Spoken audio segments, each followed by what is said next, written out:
येशूच्या मस्तकावर पापांचा मजूर घातला. आमच्या स्वर्गातील बाबा तुझे नाव पवित्र नाव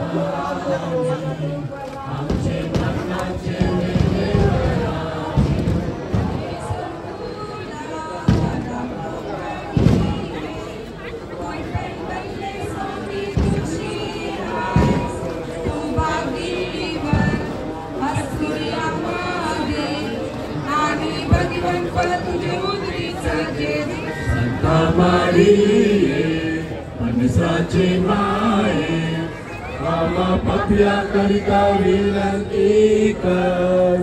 आठवणी आमचे मरणाचे वेळेवर आमेन. परमेश्वर तुला राखो मारी